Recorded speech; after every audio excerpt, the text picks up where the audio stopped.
Muy buenas tardes. Les tengo dos. Good afternoon. We have two different news. I'm the last one. Then we finish. A pasar el resto del día una vez que terminemos con esta parte. La otra es que hay una variación en el título de la ponencia, lo he titulado más La experiencia del Tecnológico de Monterrey, con el seguimiento a la calidad académica, porque creo que lo que les quiero compartir es un poco mi visión, mis reflexiones acerca de lo que hacemos en mi institución desde hace muchos años en este tema. Es también algo muy interesante para mí el escuchar a lo largo de todo el día, ha sido muy enriquecedor y agradezco nuevamente la oportunidad de estar aquí con ustedes y sobre todo viniendo desde tan lejos. Como podrán ver ustedes en esta última sesión, en estos minutos que voy a platicar con ustedes, muchas de las ideas, muchos de los conceptos están ahí plasmados. Algunas son, podríamos pensar que incluso tuvimos una reunión preliminar todos los expositores y dijimos, tú vas a decir esto y tú vas a decir esto otro, porque son temas que son recurrentes. Entonces me da mucho gusto porque creo que las experiencias de todos nosotros van encaminadas en la misma dirección, y creo que lo que voy a hacer yo en estos últimos minutos es, a partir de una experiencia muy concreta de mi institución, reflexionar y ver algunas de estas ideas que han venido surgiendo a lo largo del día por este grupo tan interesante de expositores. Un poco de contexto sobre el Tecnológico de Monterrey, porque bueno, posiblemente no conozcan mucho la universidad. El Tecnológico de Monterrey es una universidad sin fines de lucro, que fue fundada en 1943. Tenemos 26 campus en 20 ciudades de la República Mexicana. En total tenemos alrededor de 55,000 estudiantes de lo que aquí se denomina pregrado y más o menos unos 12,000 en posgrado. 7,300 profesores en profesional y posgrado. Fuimos acreditados por la SACS. SACS es la Southern Association of Colleges and Schools, que es una de las 6 agencias acreditadoras regionales en los Estados Unidos, y nos acreditaron en 1950. Y si ustedes hacen la matemática de 1950 a 1943, en que fuimos fundados, apenas habían pasado 7 años. Éramos una universidad pequeñita en un campus que estaba en construcción, y sin embargo desde entonces se buscó esa acreditación, porque la acreditación ha sido un elemento importante para nosotros en nuestra cultura de la calidad académica. No es un fin en sí misma, es un medio para asegurar que vamos en una dirección que nos compromete, que nos mueve a la mejora continua, y creo que desde entonces esto ha estado en nuestro ADN como institución, y eso explica quizás muchas de las cosas que hemos venido haciendo a lo largo del tiempo. Recientemente, hace unos años, empezamos a participar activamente en los sistemas de rankings. Nos hemos ido moviendo muchas posiciones, y el más reciente fue del 2006, del lugar 206, de apenas hace un par de meses, y ya nos ubica en el lugar 206 a nivel internacional y 56, lugar número 56 en opinión o reputación de nuestros egresados con empleadores. Es decir, hay un entorno que, independientemente, hay muchas críticas y las comparto alrededor de los rankings y de otro tipo de mediciones de esta naturaleza, pero ese tipo de ejercicios ayudan para ver cómo nos perciben, ayudan para ver cómo estamos, ayudan para tener referentes externos, y ayudan sobre todo a comprometernos con la calidad de lo que hacemos. Nuestra institución tiene una visión que está aquí plasmada: formar líderes con espíritu emprendedor, sentido humano y competitivos internacionalmente. Lo pongo aquí y lo enfatizo porque es un elemento al que voy a volver más adelante, y voy a ser quizás un poco reiterativo en este tema de la visión. Nosotros le llamamos visión más que misión porque la queremos hacer aspiracional. Es una cuestión semántica, pero así es como lo hemos decidido internamente, y así lo manejamos. En realidad es lo que típicamente se conocería como una misión. Uno de los elementos interesantísimos y también muy cercanos o intrínsecos a nuestra cultura es la innovación, la búsqueda de la innovación. Y esto pareciera ser contradictorio, porque decimos, bueno, si están buscando acreditaciones, están buscando referentes de esa naturaleza, ¿cómo le hacen para que no sean camisas de fuerza, que esos procesos de acreditación que les impidan la innovación. Entonces lo que estamos haciendo continuamente es prácticas disruptivas o relativamente disruptivas que cambian el entorno y nos obligan a repensar cómo es que seguimos cumpliendo con los estándares de lo que pudiera ser una agencia acreditadora o lo que pudiera ser un proceso de certificación internacional. Entonces, es una tensión que vivimos internamente y cada vez que a algún colega se le ocurre una grandiosa idea de que ahora va a... y dice, yo ya no voy a hacer que mis alumnos vengan. ¿Qué crees que nos diga Saks? Como yo soy representante del tecnológico ante la agencia, digo, bueno, hay que entender por qué, y si eso es lo mejor que podemos hacer, se lo debemos poder explicar y nos va a continuar acreditando, porque la agencia no es una camisa de fuerza, es un referente de calidad contra nosotros mismos. Entonces, en ese contexto es que hemos venido operando. Hace algunos años hicimos una gran reforma en nuestro modelo educativo, también coincidió con cambios muy importantes en las agencias acreditadoras. Pasamos de medir la capacidad institucional a medir los resultados del aprendizaje. Eso fue un cambio muy, muy importante a principios de la década anterior. Y todo esto ha sido un elemento fundamental en lo que hacemos en términos de la calidad académica, de cómo la gestionamos. Yo quisiera hablar brevemente del proceso del aseguramiento de la calidad, y me van a disculpar, pero quiero usar un modelo muy simple, muy, muy sencillo. Y no es por una falta de respeto, sino porque me parece que hay ideas que son, en esencia, son muy simples, que a veces complicamos un poco. Entonces, para mí, un proceso, o la educación es un proceso. Si lo queremos medir como un proceso de calidad, o una medición de la calidad, la tenemos que ver como un proceso que tiene algunos elementos, unos insumos. Tenemos una transformación que ocurre con esos insumos y tenemos resultados. ¿Qué llega? Llegan estudiantes, llegan chicos, o algunos ya no tan chicos, ya madurones, ingresan y los hacemos pasar por un proceso en el cual participan los profesores a través de las experiencias que llevan a cabo dentro del currículo, en cursos o diferentes experiencias educativas, con cierta infraestructura que tenemos preparada para que esto ocurra, y en un esquema financiero, operativo, como lo queramos llamar, que también son las restricciones a las que hacía referencia la profesora. Una vez que tenemos esto, tenemos resultados, y esos resultados los medimos o los definimos como qué son capaces de hacer nuestros graduandos. Esas personas que entraron aquí, pasaron por un proceso, una transformación. ¿De qué son capaces cuando están próximos a graduarse? Los resultados de su aprendizaje. ¿De qué son capaces?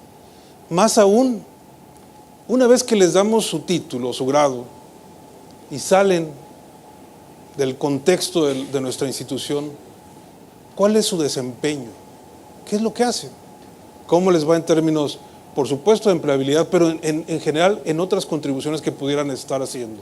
Y en sí, ¿cuál es el impacto que tenemos con todo esto en la sociedad?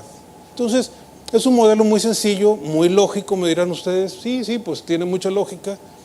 Y yo aquí quisiera introducir una referencia a esto que hablaba hace un momento, la misión institucional.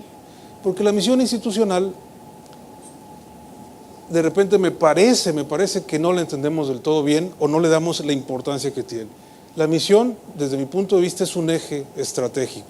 ¿Por qué? Porque la misión define el rumbo. La misión nos dice cuáles son los resultados que esperamos. Y eso me parece que es muy importante. La misión nos dice a dónde vamos, a dónde queremos ir, e incluso qué somos. Es nuestra identidad. Entonces, por eso me parece que la misión de repente no se comprende del todo, o no se utiliza realmente con ese propósito. Me toca, no se mencionó en la presentación, me toca presidir una comisión de dictaminación de una agencia acreditadora nacional, y por lo mismo revisamos las misiones institucionales de las universidades que pasan por el proceso. Y hay ocasiones en que me parece que podríamos intercambiar la misión de una universidad con otra y no pasaría nada. Es decir, son tan parecidas que parecería que todas hacen exactamente lo mismo y que todos son iguales. Y sin embargo, cuando uno visita la universidad A, se da cuenta que es muy, muy diferente a la B. Y sin embargo, las misiones que están ahí pegadas en afiches, en sus paredes o en algunos documentos oficiales son casi iguales. Y es más, algunas misiones casi nos mueven al llanto. Son tan bonitas, tan poéticas, hechas por algún artista, algún literato, muy bonitas, pero de repente quizás la gente no se identifica con ellas. Entonces a mí me parece que esto es muy importante porque la misión de una institución es el gran eje que define el rumbo. Entonces cuando hablamos de calidad y tenemos ese problema de por qué un profesor dice, oye, ¿y por qué la calidad? ¿Por qué medir la calidad? Esta universidad me contrató para dar cursos de reactores químicos y créeme que lo hago muy bien. Mis alumnos aprenden y son muy buenos en reactores químicos, para eso me contrató la universidad. Lo que pasa es que ahí esta persona, este colega, no está viendo que forma parte de una institución y esa institución tiene una misión y este profesor no se identifica con esa misión. Y entonces por eso tenemos el problema de repente de que decimos, bueno, ¿por qué la gente se rehúsa? ¿Por qué ve la medición de la calidad como algo lejano, como una imposición, como algo externo? Entonces a mí me parece que ver la misión en ese sentido es fundamental para entender el concepto de la calidad y cómo se ha ido moviendo el tema de la gestión de la calidad. Entonces, de la misión se derivan los resultados. Entonces, más que decir cuáles son las capacidades que haciendo algo encontramos al final, esas capacidades se definen por anticipados. Eso se define antes y se dice, para allá vamos, para que cuando yo reciba a los estudiantes sepan qué es lo que les estoy prometiendo, a dónde los quiero llevar, y para que todo lo que voy a hacer con ellos esté alineado. Yo veo que la misión es un elemento estratégico que nos permite alinear esfuerzos. A veces tenemos esto bien, pero no es consistente con los resultados. A veces tenemos estudiantes con un perfil de ingreso que no es consistente con lo que queremos llegar. Entonces la misión en ese sentido es un eje estratégico y me parece que es un elemento clave. Por eso tanto énfasis en los nuevos sistemas de acreditación en que de lo que se trata es de medir qué tanto una institución está cumpliendo con su misión.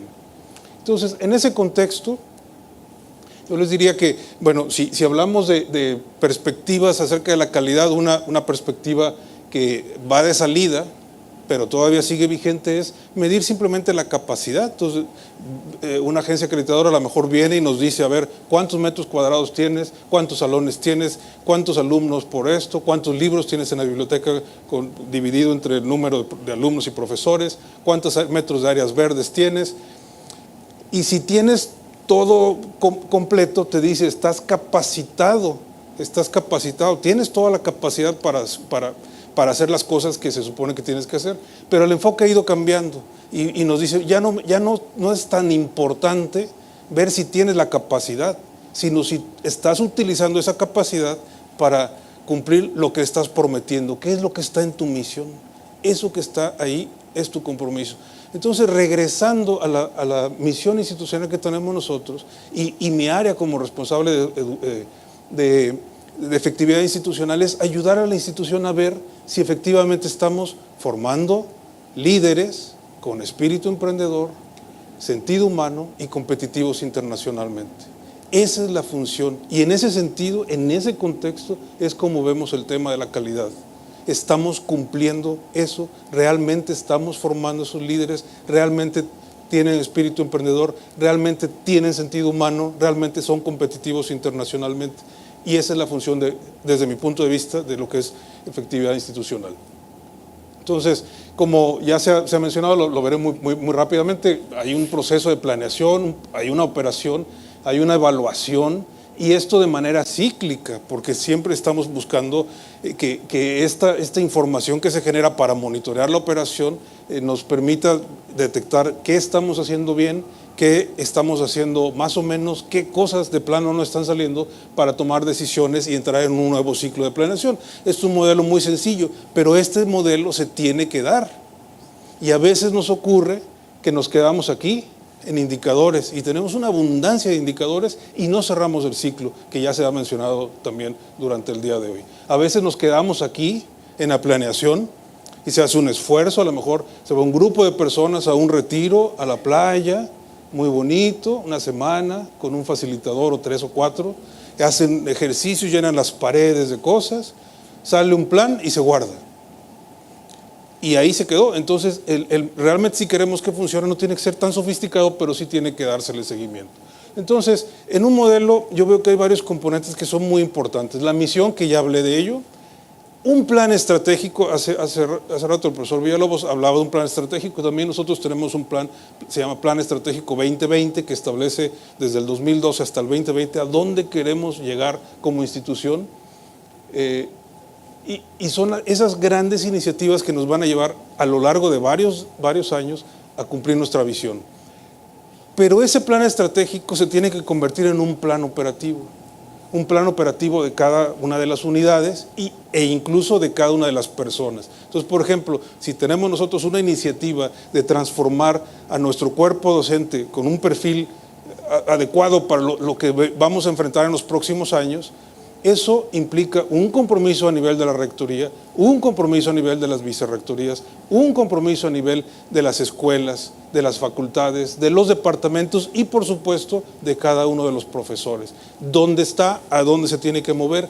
¿Cuánto se va a mover este año? ¿Y qué es lo que se va a estar haciendo para que se pueda dar ese cambio? Entonces, estos planes operativos se generan cada 6 meses, se revisan cada año y se revisan cada 6 meses para poder asegurar que el plan estratégico aterriza y que ese plan estratégico se va a llevar a cabo en cada una de las unidades y cada una de las personas de la institución.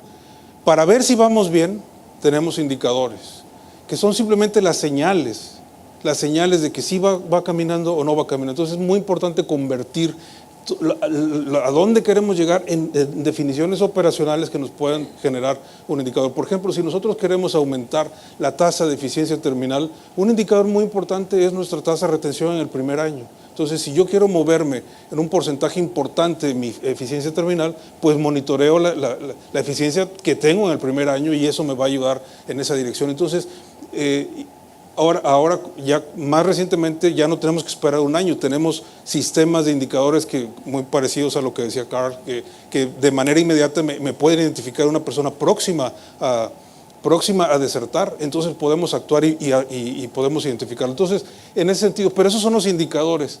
Las metas pues queremos definir o definimos a dónde queremos llegar, los resultados es comparar lo que se observó con lo que teníamos planeado y a partir de ahí, y esto es muy importante, establecer acciones de mejora. En aquellos aspectos en que no llegamos, hay que ver por qué no llegamos. Ya nos platicaba la profesora hace rato de diferentes formas de diagnosticar, de explicar, para poder decir, bueno, ¿cómo puedo yo moverme en un siguiente ciclo para irme aproximando al cumplimiento de mi misión? Entonces, estos serían los diferentes elementos. Creo que si en algún momento, porque creo que a nosotros nos pasó, surgimos en algún punto aquí, los indicadores. Entonces, así surgimos. Hay que hacer indicadores. Y la pregunta era, ¿indicadores de qué? ¿Para quién? ¿Con qué objeto? Entonces, eso nos hizo replantear el modelo y enriquecerlo para llegar a este lugar. A todo esto en el TEC de Monterrey le llamamos efectividad institucional.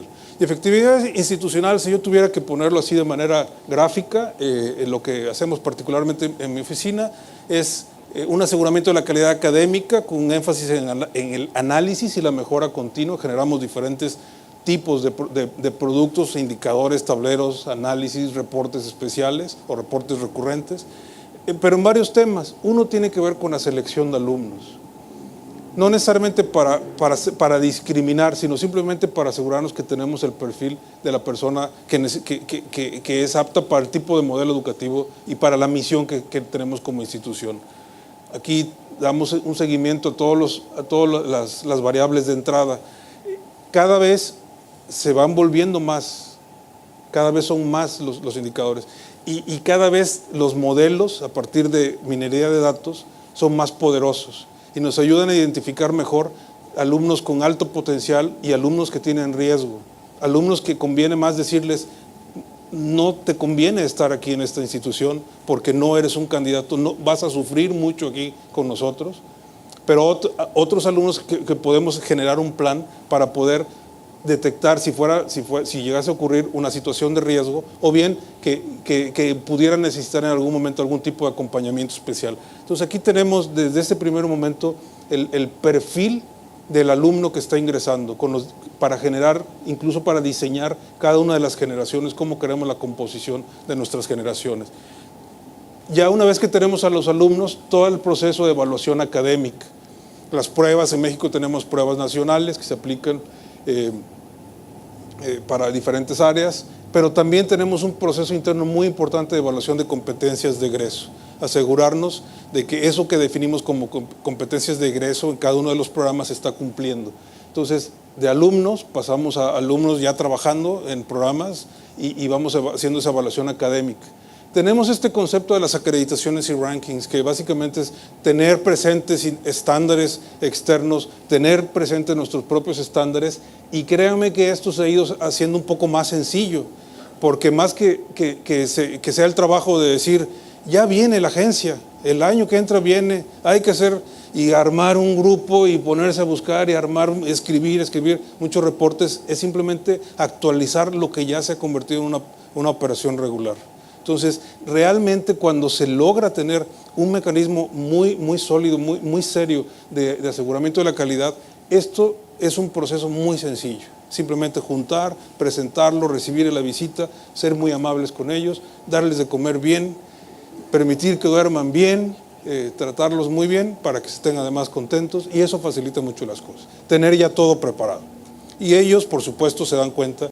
And they, of course, realize that the situation has a solid program. And finally, and this is important, is Aquí estamos viendo el aprendizaje a lo largo de la carrera y sobre todo hacia el final de la carrera. Aquí estamos viendo cómo les va. Entonces damos un seguimiento desde que son candidatos a graduarse hasta que cuando cumplen 3 meses de graduados al año, y después de los 5, 10, 15, 20, 25 años, y posiblemente en el futuro incluyamos más años. Es más por curiosidad que por necesidad de dar seguimiento a los viejitos, pero porque sí queremos dar eso. Curiosamente, cuando se puso esto, las personas que estaban a cargo, pues yo creo que eran muy jóvenes y veían como que 25 años de graduado lo veían muy lejos en el horizonte. Ahora que yo tengo 35 de graduado o más, creo, digo, bueno, creo que no soy tan viejo, ¿no? Entonces deberíamos incluir a más personas. Pero esto es básicamente también para retroalimentar a los planes de estudio, para retroalimentar a las unidades que se encargan de facilitar la transición del estudiante a la vida profesional. Entonces, estos 4 grandes elementos nos permiten tener información, fíjense ustedes, de una persona desde que tiene quizás 17 años, 16, hasta que tiene 45, 50, 60. Y son bases de datos que, si se logran interconectar y si se les logra hacer un proceso de minería adecuada, nos permiten tener una cantidad de información muy rica para la toma de decisiones. Y eso es un poco lo que quiero platicarles con algunos ejemplos. Porque a fin de cuentas, si ven ustedes, el proceso incluye todo lo que habíamos visto hace un momento. Voy a hablar de 2 puntos en particular con algunos ejemplos. La evaluación de los programas académicos basada en competencias de egreso. Este tema por sí solo daría para una conferencia de todo un día, no voy a entrar en muchos detalles. Y también un poco sobre el seguimiento de egresados, pero con algunos ejemplos. Lo que hicimos hace algunos años fue cada uno de los programas pasarlos por un proceso. Juntamos a los profesores y les dijimos, este programa académico vamos a expresarlo en un perfil, pero en donde hablemos del perfil de egreso como competencias de egreso. ¿Cuáles son esas competencias? Ya se pueden imaginar que no fue fácil. Pero bueno, se logró hacer. Ya teniendo esto, dijimos, bueno, ahora hay que hacer un plan para que podamos ir viendo si estas competencias se dan. Entonces, un plan de evaluación. Pero no hay que quedarse solamente en el plan, sino que hay que ejecutar la evaluación, tener resultados y con base en eso movernos hacia acciones de mejora. Esto entonces implica la definir las competencias con criterios de desempeño que sean observables, que sean medibles, tener un plan de evaluación, cumplirlo, hacer la evaluación y muy importante, al final de un ciclo, sentar a los profesores nuevamente o que se sienten ellos y que revisen cómo están para que tomen acciones o decidan acciones de mejora que van a diferentes puntos. Muchas tienen que ver con modificar las acciones educativas, algunas tienen que ver incluso con la definición de las competencias, y otras tienen que ver con los procesos de evaluación. Pero lo que es importante es que este ciclo se cierre. Y esto no es mi oficina la que les dice estás bien, estás mal, ni tampoco les dije cuál era su perfil. Lo hicieron ellos, es de ellos. Mi oficina facilita, diseñó el proceso, tenemos todo el acompañamiento, los entrenamos, les damos en los espacios, tenemos un gran sistema de información donde ellos pueden tener acceso a la información y después tanto para generarla como para consultarla. Pero este es un ejemplo muy, muy importante. Ahora, ¿para qué nos ha servido? Bueno, esta evaluación simplemente nos dice, en primera instancia, si estamos cumpliéndole a los estudiantes con lo que les prometimos. Porque cuando ponemos en nuestra página web o en los folletos que se entregan que el programa tal forma una persona con estas capacidades, pues tenemos que asegurarnos que realmente lo estamos haciendo. Entonces, de entrada, es una forma de garantizar que estamos cumpliendo. Nos permite también, y esto es muy importante en nuestra definición, hacer ciclos de mejora. Si algo no está bien, lo podemos corregir y podemos estar cerrando estos ciclos para que podamos tener mejores resultados de manera continua. Y algo muy interesante, fíjense, es muy difícil este proceso con los profesores. Nuestros colegas profesores son muy interesantes, son un poco difíciles a veces, pero puestos ya con la mentalidad adecuada, con las técnicas de comunicación que ya nos hablaba Carl, etcétera, lo que termina pasando, y eso es un logro muy importante, es que los profesores generan una unidad de propósito en el currículo. Son 56 materias típicamente las que integran el currículum nuestro. Cada profesor es responsable de una, pero cuando lo pones a los 56 a definir 10 o 12 competencias de egreso y que se logran poner de acuerdo, entonces alcanzan a ver que lo que están haciendo es más que enseñar reactores químicos, es formar un ingeniero con estas capacidades. Y eso conecta mucho, genera transversalidades que de otra manera no se darían. Entonces me parece que este es también un resultado importantísimo de este esfuerzo. Y además, de pasada, nos facilita cumplir con las agencias acreditadoras que nos lo piden. Es simplemente documentarlo y ponerlo en un reporte. En cuanto a seguimiento de egresados, algunas cosas. Nuestra estrategia es muy ambiciosa, así lo hemos hecho, no necesariamente todo el mundo tendría que hacerlo así. Medimos en diferentes momentos para generar diferentes puntos. Creo que en algún momento iremos reduciendo este modelo, hacerlo un poco más sencillo. Actualmente hemos llegado a aplicar hasta 35,000 encuestas por año, es demasiado. Me parece que lo debemos poder hacer mucho más efectivo, más eficiente, pero a lo que voy es que dar este seguimiento de nuestros egresados nos permite tener información muy valiosa. Aquí, por ejemplo, vemos a 25 años de graduados. Claro que estas personas estudiaron con nosotros, se graduaron hace 25 años, pero queríamos saber a largo plazo cuál es el impacto que hemos tenido en ellos. Por ejemplo, 67% de ellos son o han sido dueños o socios de empresas. Entonces, si volvemos a nuestra misión, que es generar o formar líderes con espíritu emprendedor, el tener este dato nos dice que sí realmente estamos más o menos en esa dirección. Otro de los componentes importantes de nuestra misión es la perspectiva internacional, y un 31% tienen una experiencia laboral internacional, un 36% trabaja en aspectos que tienen una trascendencia multinacional en los trabajos que tienen actualmente. Y además, bueno, ellos consideran que se les formó, esta no es una medición factuales más bien de opinión, pero consideran que se les formó en su liderazgo. De manera más concreta y más inmediata, a 3 meses de graduados, queremos saber qué tanto nuestros egresados están teniendo esa actividad, digamos, de promoción, de creación de empresas. Aquí tenemos los datos desde el 2010 al 2014, ya tenemos el 2015 también, nada más que no lo alcancé a meter aquí, y tenemos el porcentaje de egresados a 3 meses de graduados que son socios o dueños de una empresa o que están incubando su propia empresa. Y estos como actividad principal, porque también nos dimos cuenta que hay otros que tienen un empleo o están estudiando un posgrado, pero además tienen la actividad empresarial como actividad secundaria. Entonces, aquí vemos, por ejemplo, que hemos pasado cada vez más, aumenta el porcentaje de egresados que a los 3 meses ya son dueños y va bajando el de los que están incubando. Significa que están incubando durante la etapa todavía de su carrera. Y bueno, así podemos ver, pero más o menos de nuestros egresados a 3 meses, 1 de cada 5 está en una actividad de generación de empresas. Y eso es bueno, eso es malo, depende de las metas que tengamos, depende de cómo nos queramos conceptualizar. Ese es trabajo también de la planeación. Pero este tipo de información la podemos generar. También podemos saber, por ejemplo, el impacto que tienen nuestros egresados en la generación de empleo. Esto es muy importante porque nuestros países, por lo menos México, tiene un gran problema de generación de empleo para las generaciones que tenemos actualmente.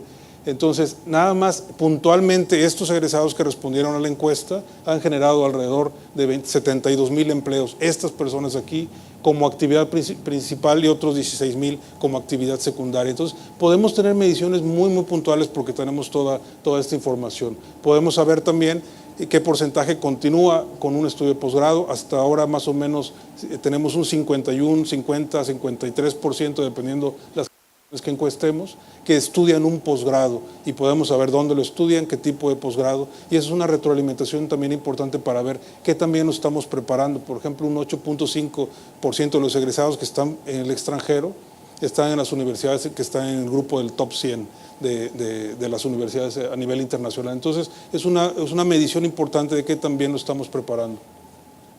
Ahora, yo quisiera aquí mostrar con una gráfica muy sencilla el tipo de cómo se puede ver gráficamente el cierre de ciclos de mejora y cómo la información que se hace, si se utiliza adecuadamente, puede servir. Aquí vemos desde el 2000 hasta el 2014 las tasas de empleo de los egresados a 3 meses, los egresados que están ocupados. Empezamos a medirlo en el año 2000 con un 77%, tuvimos aquí una caída, nos levantamos, tuvimos otra pequeña caída y ahí más o menos hemos llegado a tener 87, más o menos estamos entre 83, 84, 85%, la tasa de ocupación de los egresados a 3 meses de graduados. Ese es un plazo que nosotros definimos hace muchos años y así lo hemos venido midiendo. Pero quiero que vean que aquí tuvimos en este año 2001-2002 una caída del Producto Interno Bruto de 3%. Entonces la ocupación es sensible a cómo se mueve la economía. Entonces, bueno, aquí cayó, luego mejoró porque mejoró la economía, pero también mejoró porque trabajamos mejor con los egresados. Al punto que cuando llegamos a otra crisis en donde la caída no fue de 3%, fue de 9%. Sí disminuyó el empleo, pero no disminuyó de la misma manera, no en la misma proporción. Y desde entonces lo hemos mantenido. Este es un indicador que es muy importante para las áreas que trabajan con los egresados en la preparación, en la transición para la vida profesional. Entonces, esta es una manera muy gráfica de ver cómo la información que se genera, si se utiliza, si llega a las personas adecuadas, a los directores de los programas, a los profesores, a los encargados de los centros de vida y carrera, que es como les llamamos, a estas unidades, puede servir para estar así tomando acciones y poder monitorear. Entonces, en México tenemos un crecimiento que no ha pasado del 2.5%, necesitamos crecer al 5 o 6% anual en economía para poder absorber a más de 1 millón de jóvenes que se integran a la economía año con año. Entonces estamos lejos de ello. Entonces nuestros egresados y los de cualquier universidad están en una situación muy difícil.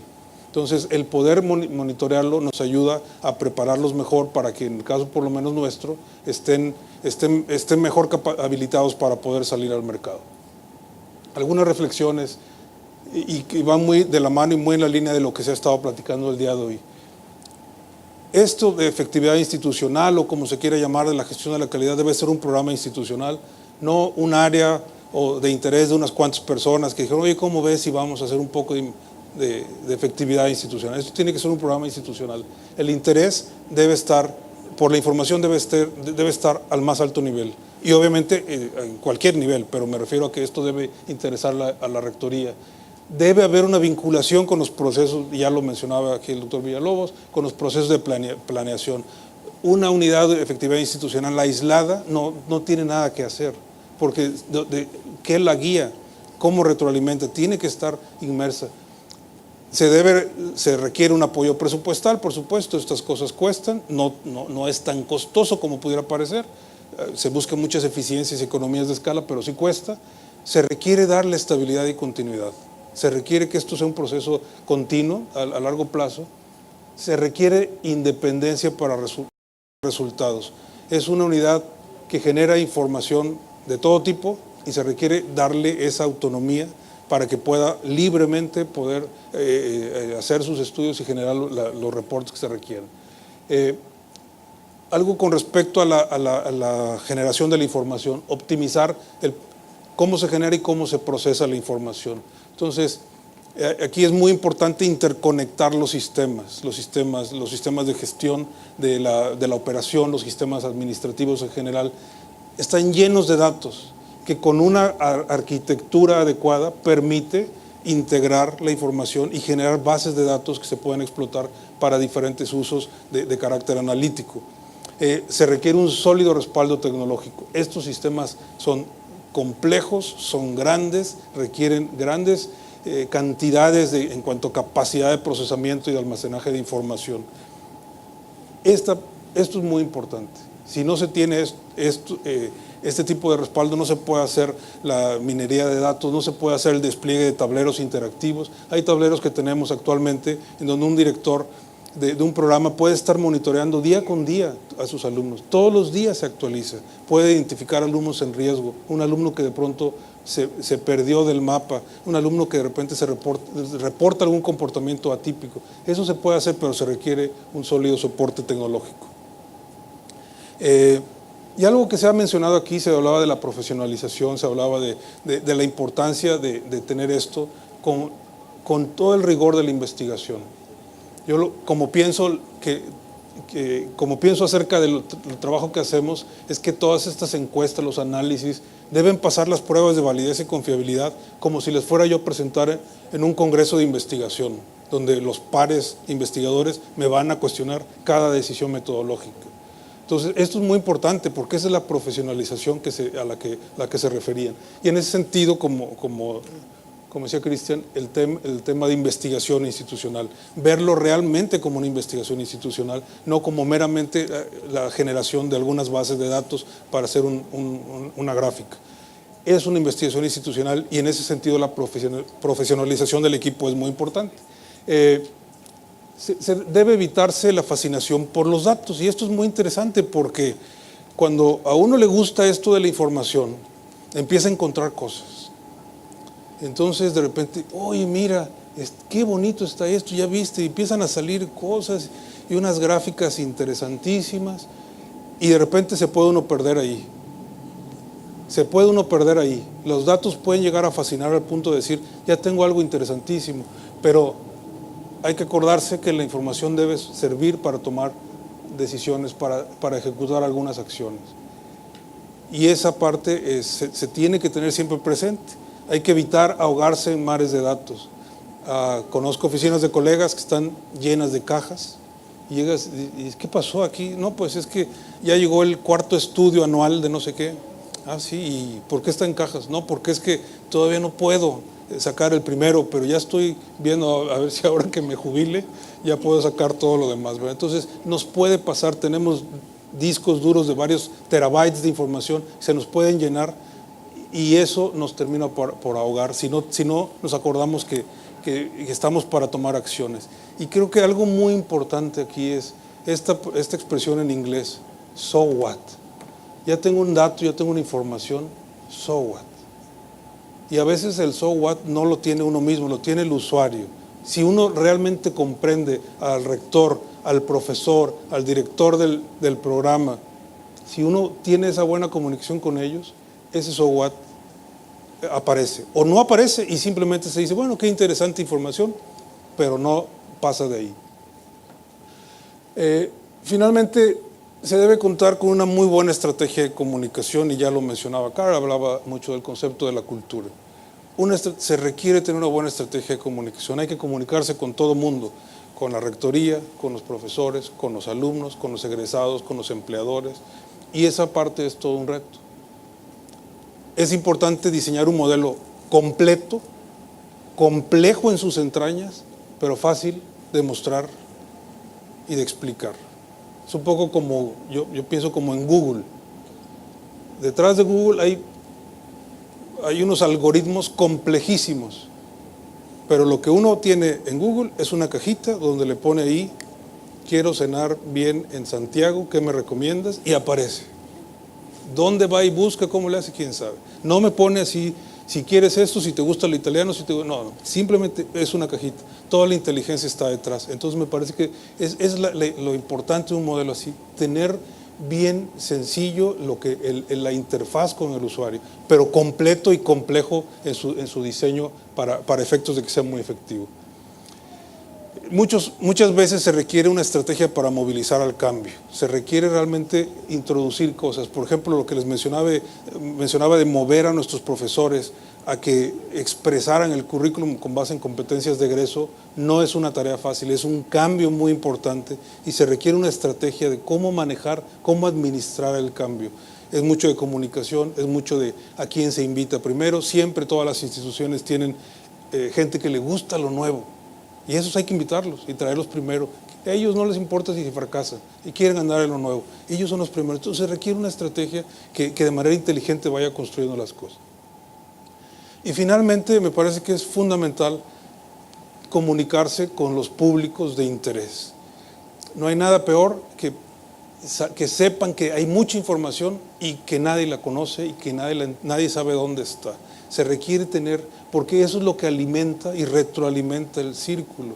Cuando nosotros invitamos a nuestros graduados a contestar una encuesta en donde nos dicen cosas tan personales y tan sensibles como su sueldo, su nivel de ingreso, y tenemos tasas de respuesta de 90, 92%, es porque ellos confían de alguna manera, obviamente en que vamos a manejar la información de manera muy confidencial y muy apropiada, pero también confían en que esto sirve para algo y confían en que esto, de alguna manera, hay reportes a los cuales tienen acceso. Entonces, cerrar ese círculo con los usuarios me parece que es muy importante. Entonces, esas serían algunas reflexiones que, como ven ustedes, me parece que van muy de la mano y muy en sincronía con lo que hemos estado escuchando a lo largo del día. Y bueno, pues me encantaría realmente poder contestar sus preguntas, o más que eso, quizás entablar una conversación, tanto ahora como más adelante. Y ya está mi cuenta de correo. Muchísimas gracias por su tiempo y su paciencia y por la invitación. ¿Podría esperarnos ya, por favor? Sí.